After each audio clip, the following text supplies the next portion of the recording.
Internet service providers are welcoming their win over the makers of the movie Dallas Buyers Club. The federal court has refused an application for ISPs to hand over the details of customers accused of pirating the 2013 film. Almost 5,000 people have been told to expect letters demanding payment following a decision in April. Today, the court ruled a $600,000 bond should apply before any information can be passed on. That's to prevent the use of speculative invoicing, where demands are made of pirates to pay up for copyright breaches.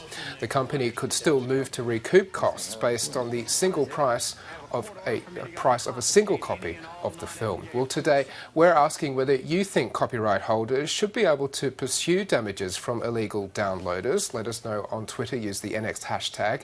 Send us a tweet at ABC News 24, or you can comment on our Facebook post. Search for ABC News 24.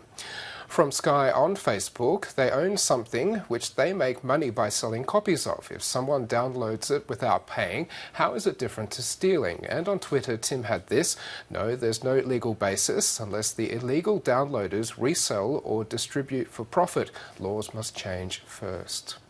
As investigators try to work out what caused this week's massive explosions in China, one video showing 6 different angles of the blasts is being widely shared. It's been gaining traction on Reddit.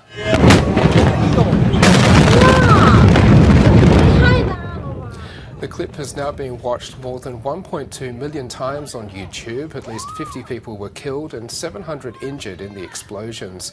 The blasts could be seen from space. Google Crisis Response has posted before and after images on Twitter.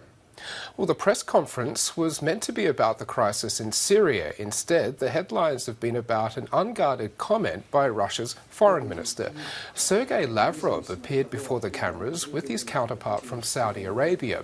They caught him dropping the F-bomb in Russia alongside the word morons. It's not clear who or what he was referring to, but it's generated buzz online. It's also caught the attention of a former US ambassador who wrote on Twitter, "Really? And he used to accuse me of undiplomatic language." A spokeswoman for Mr. Lavrov says she didn't hear the minister swear and added that the talks went well. Nick Kyrgios continues to draw criticism despite apologising for his on-court sledge. On Facebook, he wrote, "My comments were made in the heat of the moment and were unacceptable on many levels." The 20-year-old has now exited the Montreal Masters. Today, he was booed off the court. Kyrgios acknowledged the negative attention afterwards. On Twitter, he says, "Tough crowd today, an even tougher opponent. Well played, John Isner. Good luck in the next round." Fraser Island has been trending after a magnitude 4 earthquake off the Queensland coast. There are no reports of damage. Here's what's being searched on Google across Australia. Now to some other items from across the social web.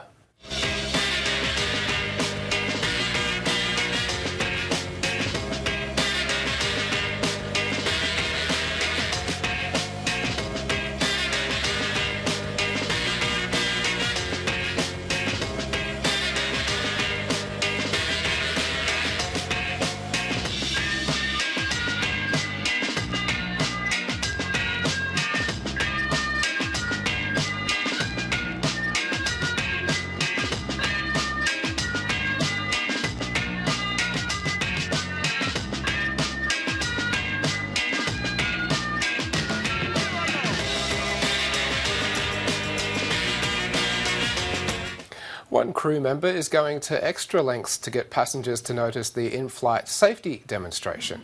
A Canadian vet clinic has shared this clip. It shows a steward who puts in an extra animated performance ahead of takeoff. Carte des mesures de sécurité. Veuillez en suivre avec nous les points importants. Il y a 4 hublots de sortie situés au milieu de la cabine au-dessus des ailes. 2 portes de sortie à l'avant et 2 portes à l'arrière de la cabine. Passengers say they had the best crew on the WestJet flight. The video has now had more than 5 million views on Facebook.